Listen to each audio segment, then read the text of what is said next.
हरे कृष्णा। हम श्रीमद् भगवद गीता के अध्याय 3 कर्मयोग इसके 36वें श्लोक को आज पढ़ रहे हैं। बहुत महत्वपूर्ण श्लोक है आज का।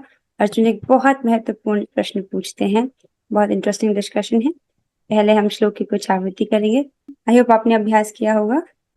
ठीक है, अनीता माता जी आप गाइएगा।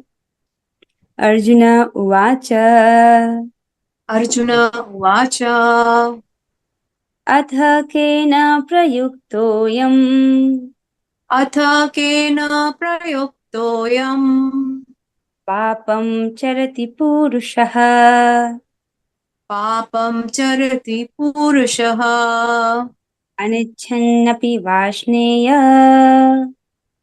अनिच्छन्नपि वाष्णेय बलादिव नियोजितः। बलादिव नियोजितः। बहुत अच्छी माता जी, it was nice. ML Gupta Prabhu ji आप गाइए। अर्जुन उवाच अर्जुन उवाच अथ केन प्रयुक्तोऽयम् तथा केन प्रयोक्तोऽयम् पापं चरति पूरुषः पापं चरति पुरुषः अनिच्छन्नपि वाष्णेय अनिच्छिन्न वासनेय बलादिव नियोजितः। बलादिव योजितः। बहुत सुंदर प्रभु जी। ओके, कृष्णांश प्रभु जी आप गाइए। अर्जुन उवाच अर्जुन उवाच अथ केन प्रयुक्तोऽयम् अथ केन प्रयुक्तोऽयम् पापं चरति पूरुषः पापं चरति पुरुषः अनिच्छन्नपि वाष्णेय अनिच्छन्नपि वार्ष्णेय बलादिव नियोजितः। बलादिव नियोजितः। बहुत अच्छे। सो लेट्स सी इस श्लोक में भगवान क्या कह रहे हैं। बहुत इंटरेस्टिंग क्वेश्चन यहाँ पर अर्जुन पूछ रहे हैं भगवान से। सो अर्जुन ने बोला, अर्जुन उवाच अर्थात अर्जुन ने कहा।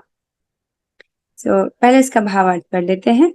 अर्जुन ने कहा, हे वृष्णिवंशी, मनुष्य ना चाहते हुए भी पाप कर्मों के लिए प्रेरित क्यों होता है? ऐसा लगता है कि उसे बलपूर्वक उनमें लगाया जा रहा हो। बहुत सुंदर है एक प्रश्न। चलिए इसको हम समझते हैं। अर्जुन उवाच अर्थात अर्जुन ने कहा। वाष्णेय अर्थात वृष्णि वंश में कृष्ण, राइट। अथ मतलब फिर। अभी फिर क्यों कनेक्टेड है, इसको समझने के लिए आपको लिंक समझना पड़ेगा। हम अभी लिंक में जाएंगे, फिर हम इस फिर को समझेंगे। अयम पुरुषः, यह पुरुष, केन प्रयुक्तः, किसके द्वारा प्रेरित होकर, अनिच्छन्नपि अपि, न चाहता हुआ भी, बलात् इव नियोजितः, बलपूर्वक नियोजित होने के समान, बलपूर्वक नियोजित होने के समान, पापम चरति अर्थात पाप का आचरण करता है। बहुत सुंदर सुंदर प्रश्न है ये। पहले इसका लिंक समझिए। तो श्लोक का लिंक पिछले वाले श्लोक से नहीं है। तो अर्जुन इस डिस्कशन को सुन रहे थे। उसके बाद 33 वाले श्लोक से कनेक्टेड है। तो 3.33 33वें श्लोक में भगवान ने कह रहे थे, सदृशं चेष्टते स्वस्याः प्रकृतेर्ज्ञानवानपि प्रकृतिं यान्ति भूतानि निग्रहं किं करिष्यति। भगवान ने बोला था, ज्ञानी पुरुष भी अपनी प्रकृति के अनुसार कार्य करता है। यहाँ पर ज्ञानी का मतलब आत्मज्ञानी व्यक्ति नहीं। यहाँ पर ज्ञानी अर्थात जो शास्त्र जानता है, जो शास्त्र को जान रहा है, विवेकवान पुरुष है, वो भी अपनी प्रकृति के अनुसार कार्य करता है। भी अर्थात वो जान रहा है, राइट, कि मैं शरीर नहीं हूं, मैं आत्मा हूं, लेकिन फिर भी उसका जो स्वभाव बन गया है प्रकृति के गुणों के अनुसार, उनके अनुसार वो कार्य करता है। क्योंकि सभी प्राणी तीनों गुणों से प्राप्त अपनी प्रकृति का ही अनुसरण करते हैं। फिर भगवान कह रहे थे, भला दमन से क्या हो सकता है? भगवान ने कहा, जो ज्ञानी व्यक्ति है वो कैसे कार्य करता है? अपने स्वभाव, उसका जैसे स्वभाव हो गया है गुणों के अंदर, वैसा ही वो कार्य करता है। तो इंद्रियों को दमन करने का क्या प्रयोजन? ये जो बोला भगवान ने, इस पर अर्जुन ने प्रश्न पूछा है। क्या प्रश्न पूछा है? उन्होंने कहा, देखिए भगवान, उन्होंने कहा, हे वृष्णिवंशी, वृष्णिवंशी अर्थात वृष्णिवंश में उत्पन्न हुए, हे वृष्णिवंशी, मनुष्य न चाहते हुए भी पाप कर्मों के लिए प्रेरित क्यों होता है? ऐसा लगता है कि उसको बलपूर्वक जबरदस्ती उनमें लगाया जा रहा हो। जैसे भगवान ने कहा था कि मनुष्य अपने स्वभाववश, राइट, प्रकृति के तीनों गुणों के अंदर, गुण अर्थात रसी के अंदर जैसा उसका स्वभाव हो गया है उसी अनुसार वो कार्य करता है। तो फिर अर्जुन पूछ रहे हैं, तो वो ना चाहते हुए भी वो व्यक्ति कह रहा है कि मैं पाप कर्म नहीं करना चाहता हूं, तो फिर कौन है जो मुझे जबरदस्ती पाप कार्य में लगा रहा है? अर्जुन का प्रश्न समझ आया है? मनुष्य न चाहते हुए भी पाप कर्मों के लिए प्रेरित क्यों होता है? ऐसा लगता है कि उसे बलपूर्वक जबरदस्ती उन पाप कार्यों में लगाया जा रहा हो, राइट? आई होप प्रश्न समझ आ रहा होगा आपको। सो इस प्रश्न को और थोड़ा डीप समझने के लिए तात्पर्य से समझ आएगा, मैं फास्ट फॉरवर्ड नहीं करना चाहती। Let's come back to the shloka here.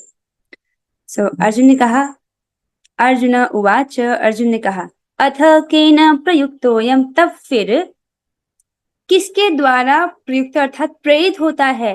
कौन? ये जीवात्मा। जीवात्मा पाप नहीं करना चाहता क्योंकि जीवात्मा तो आपका अंश है, आत्मा तो शुद्ध है, राइट, भगवान का अंश है, सच्चित और ज्ञानमय है। फिर उसको पाप के लिए कौन प्रेरित करता है? राइट, पापम चरति पुरुषः, कौन प्रेरित करता है उसको पाप का आचरण करने के लिए? अनिच्छन्नपि वाष्णेय, ना इच्छा करते हुए भी, हे विष्णुवंशी, बलादिव नियोजितः, ऐसा लगता है मानो उसको जबरदस्ती इन पाप कार्यों में नियोजित कर दिया जाता है। प्रश्न बहुत अच्छा है। इसका बहुत सिंपल उदाहरण देखिए, अगर हम इसको 3.13 से कनेक्ट करते हैं। 3.13 में भगवान ने क्या बोला था कि भगवान के भक्त यज्ञ में अर्पित भोजन को ही खाते हैं, अन्य लोग जो अपनी इंद्रिय तृप्ति के लिए भोजन बनाते हैं वे केवल पाप खाते हैं। ये बात सब जान रहे हैं। फिर भी जो रेस्टोरेंट का खाना है, क्या वो भोजन है या वो पाप है? राइट, वो पाप है। पर फिर भी ये ज्ञान होते हुए भी कि ये पाप है, व्यक्ति उसमें प्रयुक्त हो जाता है मानो कोई इसको जबरदस्ती खिला रहा हो, राइट। या शादियों में या पार्टीज में जो भोजन है, क्या प्रसाद है? नहीं। पर फिर व्यक्ति प्रयोग उसमें कैसे नियोजित हो जाता है वो, अब इसको भगवान स्पष्ट करेंगे। एक बहुत छोटा सा उदाहरण था, लाइक एक छोटा सा बहुत सिंपल सा उदाहरण। अच्छा, अब इसका डिस्कशन पढ़िए। डिस्कशन बहुत इंटरेस्टिंग है। प्रभुपाद जी बहुत सुंदर तात्पर्य देते हैं। अनुवाद और तात्पर्य कृष्ण कृपा मूर्ति श्री श्रीमद एसी भक्ति वेदांत स्वामी प्रभुपाद द्वारा। सो प्रभुपाद जी कहते हैं, जीवात्मा परमेश्वर का अंश होने के कारण मूलतः आध्यात्मिक, शुद्ध एवं समस्त भौतिक कल्मशों से मुक्त रहता है। फलतः स्वभाव से वह भौतिक जगत के पापों में प्रवृत्त नहीं होता। ना, इतना बात समझिए पहले। जो जीवात्मा है, राइट, वो क्या है? जीव भगवान का अंश है। इसको भगवान पुरुषोत्तम योग अध्याय 15 में बोलते हैं, राइट, ममेवांशो जीव लोके जीव भूत सनातनः। तो जीव कौन क्या है? भगवान का अंश है। क्योंकि भगवान का अंश है इसलिए वो मूलतः कैसा है? आध्यात्मिक है, शुद्ध है और समस्त भौतिक कल्मशों से मुक्त है, राइट। इसका मतलब जो जीवात्मा, क्योंकि वो शुद्ध है, भगवान का अंश है, राइट, सारे भौतिक कल्मशों से मुक्त है, इसलिए उसमें पाप करने का आचरण नहीं है, राइट। वो पाप नहीं करना चाहता मूलतः। समझ आ रहा है? तो फिर कौन है जो जीवात्मा को जबरदस्ती पाप कार्य में लगा रहा है? प्रश्न समझ आया? जीवात्मा तो शुद्ध है, फिर कौन है जो उसको पाप कार्य में लगा रहा है, राइट। सो फलतः स्वभाव से वह भौतिक जगत के पापों में प्रवृत्त नहीं होता। तो ये हमारी ओरिजिनल स्टेट है। हमारी ओरिजिनल स्टेट में हम किसी भी विषय भोग में नहीं उससे आकृष्ट होते हैं, राइट। जीव जो है वो पाप कार्य में नहीं लिप्त होता है। अब आगे बढ़ते हैं। किंतु जब वह माया के संसर्ग में आता है तो वह बिना झिझक के और कभी कभी इच्छा के विरुद्ध भी अनेक प्रकार से पाप कर्म करता है, राइट। जब वो माया के संपर्क में आता है, और जीव तो अनादिकाल से इस भौतिक जगत में है। भगवान ने पहले भी कह चुके हैं, ऐसा कभी नहीं था जब तुम नहीं थे, मैं नहीं था, ये सब राजा लोग नहीं थे। अगर आप समय में पीछे जाओ, ऐसा कभी कोई समय नहीं था जब आप नहीं थे। और शास्त्र कहता है कि हम अनादिकाल से यहाँ फंसे हुए हैं। इसका मतलब अनादिकाल से हम यहाँ पर हैं और अनादिकाल से भोगों में हम पड़े हुए हैं। और तब तब से अब तक हमने कितनी मृत्युएं जो है देख चुकी हैं हमने। किंतु जब वह माया के संसर्ग में आता है तो वह बिना झिझक के और कभी कभी इच्छा के विरुद्ध भी अनेक प्रकार से पाप कर्म करता है। पाप कर्म का एक सिंपल भाषा में समझिए, कृष्ण के विरुद्ध अगर हम कुछ भी करते हैं तो पाप कर्म है। अगर अपनी इंद्रियों को हम भगवान की सेवा में ना लगा करके कहीं भी लगा रहे हैं तो पाप कर्म है। क्यों? क्योंकि इंद्रियां भगवान के द्वारा दी गई हैं, तो इनका जो सद उपयोग है, इनका जो सही उपयोग है वो भगवान की सेवा में है। उसके अलावा अगर इंद्रियों का कोई प्रयोग हो रहा है अर्थात अवैध, राइट, उसका वैध क्या प्रयोग किया भगवान की सेवा में, उसके अलावा कुछ भी प्रयोग हो रहा है इंद्रियों का, तो वो पाप कर्म है। पाप कर्म अर्थात एक और कर्म बंधन, इस जेल में एक और योनि हमको स्वीकार करनी पड़ेगी। अभी जेल केवल हमारे पृथ्वी लोक नहीं है, जेल ऊपर के लोकों से लेकर नीचे के अधोलोकों तक, ये सारे लोक मिलाकर बोला जा रहा है।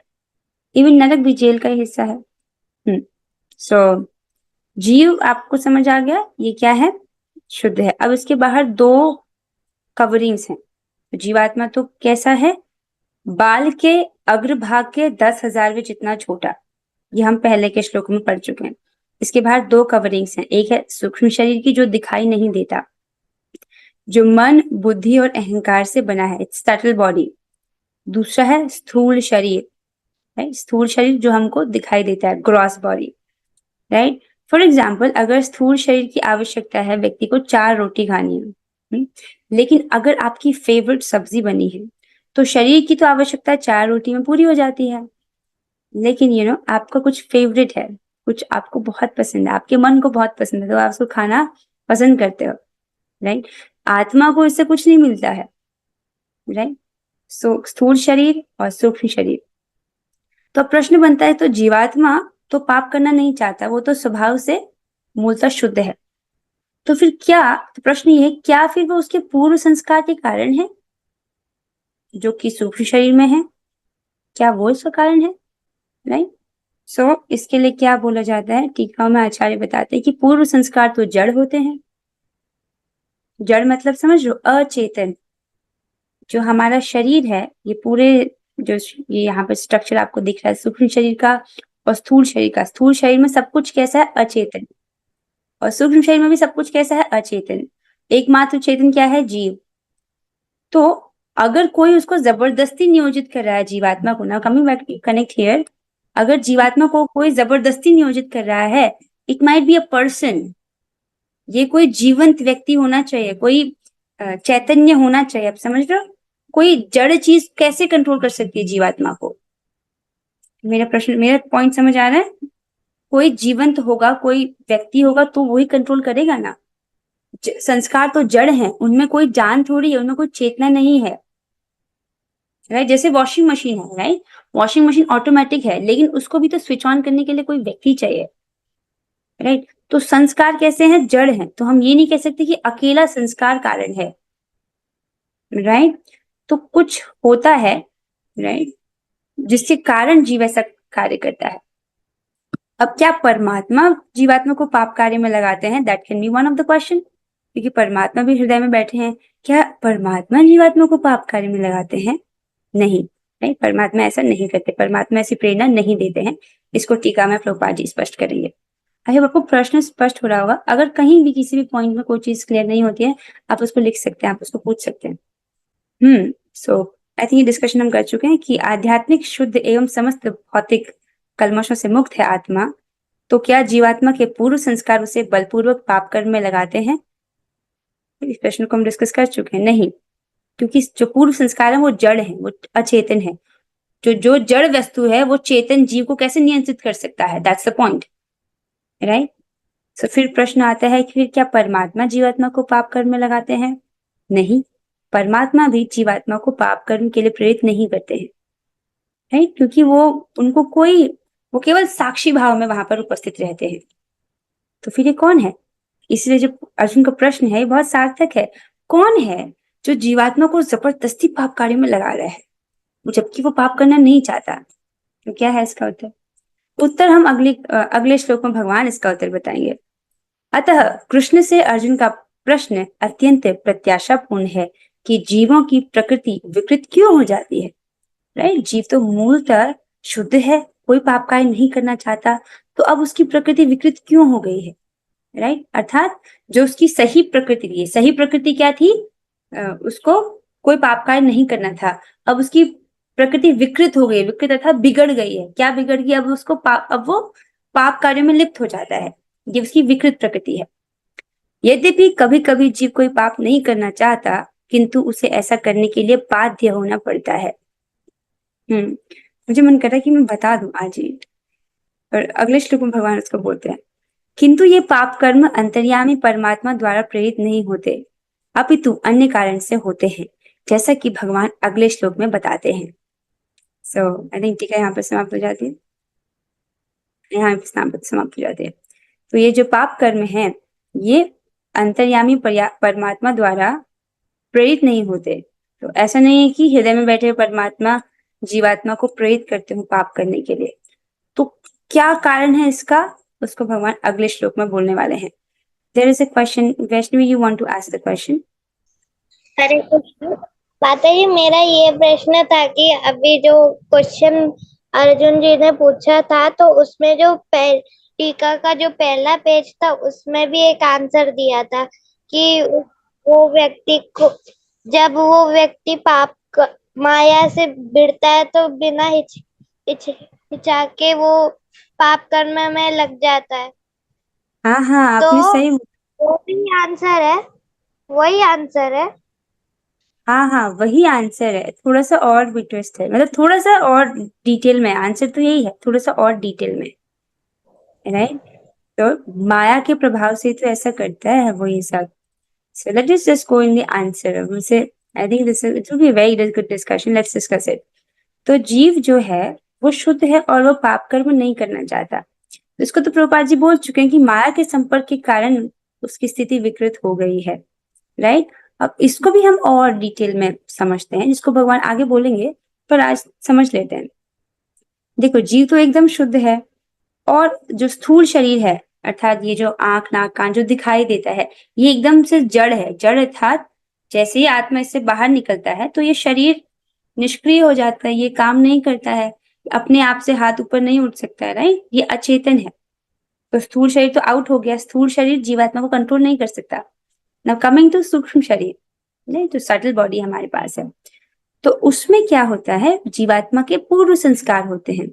पूर्व संस्कार अर्थात ये तो स्थूल शरीर है, ये हमको केवल इसी जन्म में प्राप्त हुआ। जैसे वैष्णवी आपका जो शरीर है, राइट, अभी वो छोटा शरीर है, वैसे कृष्णांश प्रभु का भी छोटा शरीर है, राइट, वो 10वीं क्लास में है। तो ये इस जन्म का शरीर है हमारा, लेकिन जो हमारा स्थूल जो सूक्ष्म शरीर है वो अनादिकाल से है, राइट। कितना कितना साल पुराना वो उसकी गणना नहीं है, करोड़ों करोड़ों साल पुराना, लाइक दैट, वो हमारा सूक्ष्म शरीर है। अब उस पे जितने हमने जन्म लिए उनके इम्प्रेशंस उस पे पड़े हैं, जो भी हमने जन्म लिए उसमें जो भी भोग के संस्कार हैं उसकी छाप पड़ी हुई है, राइट। छाप पड़ी है इन द सेंस, मान लीजिए किसी व्यक्ति को शराब पीने की आदत है, राइट, तो शराब पीते पीते क्या हो गया, अब शराब पीने का संस्कार उसके चित्त में उसकी छाप पड़ गई, राइट। उसको अब शराब पीने की एक वासना है उसके भीतर, ठीक है। तो अब मान लीजिए उसने एक दिन शराब पीना छोड़ दिया, ठीक है, शराब पीना छोड़ दिया, तो फिर भी उसके सूक्ष्म शरीर में क्या है, आज भी एक वासना है, इंप्रेशन है, पूर्व संस्कार है, ठीक है। अब मान लीजिए आफ्टर सम टाइम, कुछ समय बाद, कुछ सालों बाद उसके दोस्त आए और उसके दोस्तों ने उसको शराब ऑफर किया। अब वो छोड़ चुका है, लेकिन क्योंकि उसके चित्त में पूर्व संस्कार है शराब के प्रति, वो क्या है, जड़ है, ठीक है, जड़ है। अब जीव जो है वो पाप करना नहीं चाहता, फिर भी उसको बलादि व नियोजित कौन कर देता है, राइट, भगवान उसको बोलेंगे रजोगुण, राइट। जब व्यक्ति में रजोगुण होता है, और रजोगुण कहाँ स्थित होता है, 3 जगह भगवान बताते हैं, उसकी इंद्रियों में, उसकी मन में और उसकी बुद्धि में। तो रजोगुण से काम उत्पन्न होता है, काम और क्रोध, यही क्या है, पूरे संसार का सर्वभक्षी शत्रु है, वो हम अगले श्लोक में पढ़ेंगे। सो मेन बात यहाँ पर है कि जब उस व्यक्ति के सामने शराब आती है तो वो संस्कार तो है, राइट, लेकिन संस्कार जड़ है, वो उसको कंट्रोल नहीं कर सकते संस्कार। अब कंट्रोल क्या करता है? जीव की इच्छा शक्ति। तो जीव उस संस्कार में अपनी इच्छा शक्ति मिलाता है कि हाँ मुझे ये चाहिए, राइट। अब उसकी इच्छा मैनिपुलेट हो गई, उसकी इच्छा थी, उसने अपनी इच्छा शक्ति मिलाई संस्कार में, तब जाकर के वो उस पाप कार्य में प्रवृत्त होता है।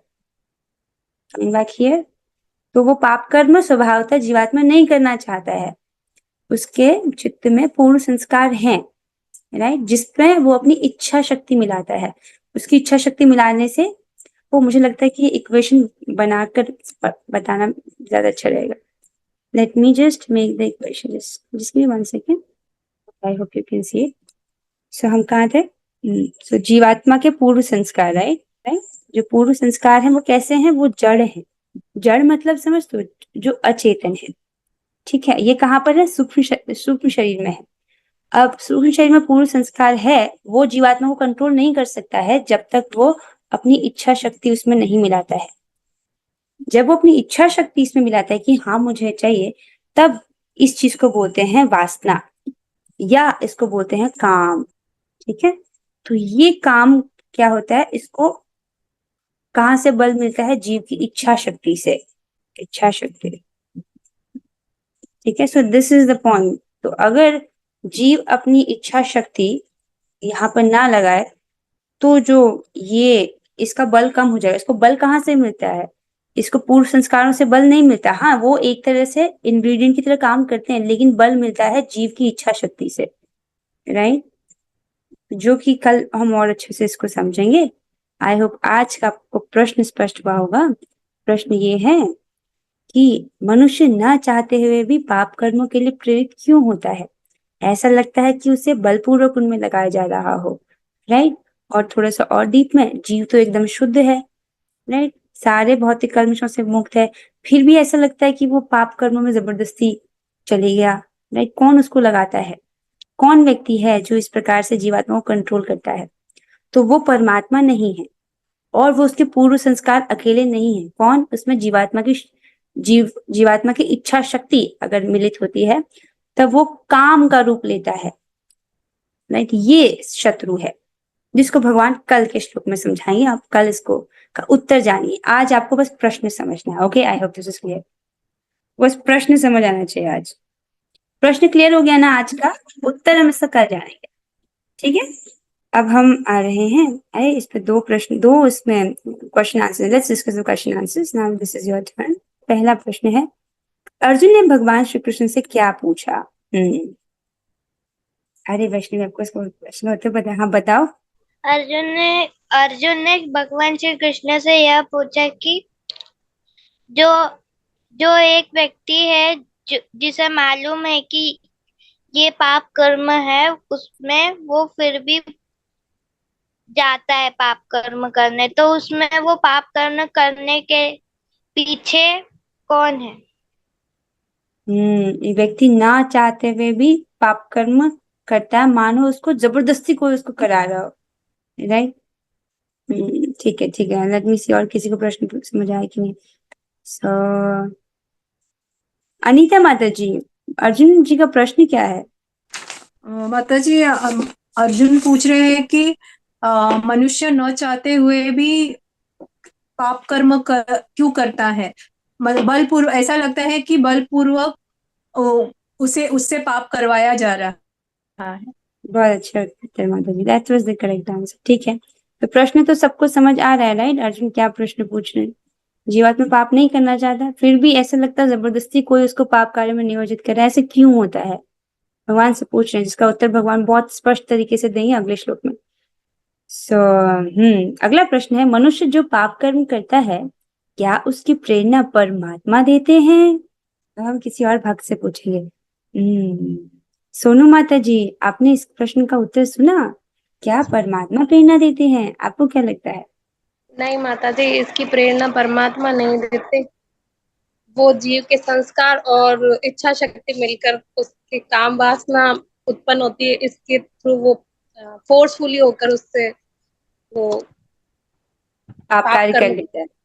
आपने सही बोला। परमात्मा प्रेरणा नहीं देते। कई बार लोग सोचते हैं कि ये जिस जगत में जो पाप कार्य हो रहा है वो भी भगवान ही करा रहे हैं, क्योंकि भगवान की इच्छा के बिना तो पत्ता भी नहीं हिलता। इस प्रकार की लॉजिक देके बेचारे भगवान पे ब्लेम डाल देते हैं। लेकिन मनुष्य जो पाप कर्म करता है, भगवान परमात्मा उसकी प्रेरणा नहीं देते हैं। That was a very good discussion and I hope प्रश्न स्पष्ट तरीके से समझ आया होगा। तो फिर हम सब उत्तर कल जानेंगे, राइट। अब हम एक छोटा सा डिस्कशन करना था। आज माता रुक्मिणी जी का आविर्भाव दिवस है। आज के दिन वो प्रकट हुई थी। उनका जन्म हमारे जन्म जैसे नहीं हुआ था, जैसे हम माता के गर्भ से उत्पन्न होते वैसे वो नहीं आई थी, पर वो आज के दिन ही उनका आविर्भाव तिथि है। सो माता रुक्मिणी भगवान श्री कृष्ण की प्रमुख रानी है, भगवान श्री कृष्ण की पटरानी है। सो हमें उनसे ये शिक्षा लेनी चाहिए, क्योंकि उन्होंने कभी भगवान श्री कृष्ण को देखा नहीं था, राइट। उन्होंने हमेशा भगवान श्री कृष्ण के विषय में सुना था। तो उनके जो पिताजी थे, उनके 5 पुत्र थे और 1 पुत्री थी, रुक्मिणी जी। सो उनके राज्य में नारद मुनि और जो वैष्णव, जैन और ब्राह्मण आते रहते थे, और वे सभी भगवान श्री कृष्ण के यश का गुणगान करते थे। और भगवान कृष्ण का तो यश सर्वत्र फैला हुआ था, राइट। जैसे कि कोई बच्चा अगर 7 साल की आयु में एक बड़ा 7 कोस ऊंचा पर्वत उठा ले अपनी छोटी उंगली में, तो उसको कितना यश होगा, राइट। इतना ऐसा कोई कार्य कर दे, तो भगवान का तो यश सर्वत्र फैला था। तो रुक्मिणी जी ने उनके विषय में सुन सुन करके अपने मन में ही ये निश्चय कर लिया था कि मैं इन्हीं से शादी करूंगी, यही मेरे पति हैं। इस प्रकार से उनको मन में स्वीकार कर लिया था। आप समझ रहे हैं?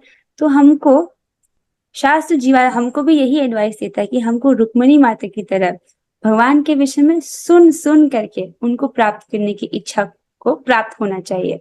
भगवान भी इसको बोलते हैं भक्ति योग में, अध्याय 12 में, कि तुम भक्ति योग के विधि विधानों का पालन करो और मुझे प्राप्त करने की इच्छा को प्राप्त हो, राइट।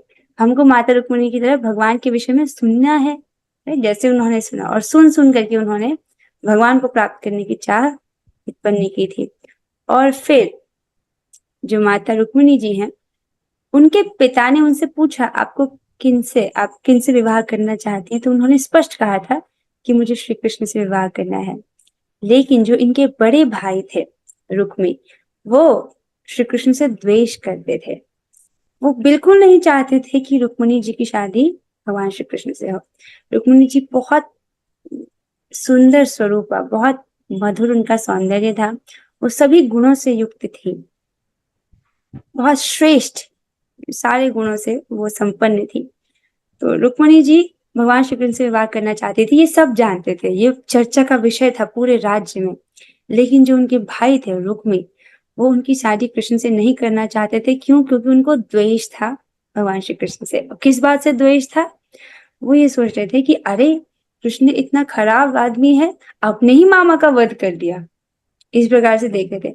वो ये नहीं देख रहे थे कि मामा ने अपने इतने सारे भांजों को मार दिया, वो ये नहीं देख रहे थे। उनको इस बात से द्वेष था कि इन्होंने क्या है, अपने मामा का वध किया। द्वेष का मतलब क्या होता है माता जी? द्वेष का मतलब होता है किसी को पसंद ना करना, राइट। और द्वेष का मतलब होता है कि आप उसको हेट करो, एक तरह से समझो, हेट करना, उसके अच्छे की इच्छा नहीं करना, right. Do you understand? Jealousy is very close to that word, ठीक है। क्योंकि उसको उनको बिल्कुल पसंद नहीं करते थे। So, अब क्या हुआ? रुक्मिणी जी जो है एक पत्र को लिखती है। सो बेसिकली सिचुएशन ये हो कि रुक्मी अपनी बहन रुक्मिणी की शादी अपने दोस्त शिशुपाल से करना चाहता था। अब शिशुपाल से क्यों? क्योंकि शिशुपाल भी भगवान श्री कृष्ण से द्वेष करता था, उनसे नफरत करता था, राइट। हमेशा उनको बुरा भला बोलते रहता था। कौन? शिशुपाल। शिशुपाल को भगवान श्री कृष्ण बिल्कुल पसंद नहीं थे, राइट। और जब देखो वो भगवान श्री कृष्ण को अपशब्द बोलता रहता था। इवन जब वो पैदा हुआ, उसने पहले शब्द जो बोले भगवान को अपशब्द ही बोले। जीवन भर उसने भगवान श्री कृष्ण को अपशब्द ही बोले। लेकिन भगवान श्री कृष्ण इतने प्यारे हैं कि उस शिशुपाल को भी उन्होंने मुक्त कर दिया। उसको भी अपने जैसा रूप दिया ऊपर लोक में। कमिंग बैक हियर, तो रुक्मणी जी बहुत परेशान होती हैं क्योंकि उनको शिशुपाल से शादी नहीं करनी, जबकि उनके पिता उनके साथ हैं, राइट। उनके चारों जो दूसरे 4 भाई हैं वो भी रुक्मणी जी की शादी भगवान श्री कृष्ण से करना चाहते हैं। अब क्योंकि जो सबसे बड़ा भाई है वो सबसे बलवान है, राइट, तो वो उसकी बात माननी पड़ रही है सबको, तो इसीलिए कोई कुछ कह नहीं पा रहा बड़े भाई के सामने। तो फिर रुक्मणी जी एक पत्र लिखती है। उस पत्र में वो अपने मन की बात भगवान श्री कृष्ण को बोलती है, राइट। और वो उनसे बताती है कि मतलब कुछ ही दिन बाद, बहुत कम समय होता है तब मेरा जो विवाह है वो शिशुपाल के साथ ठहराया गया है। उनसे कहती कि आप कृपा करके आप आइए और मेरा यहाँ से हरण करके ले जाइए, मुझे किडनैप करके ले जाइए।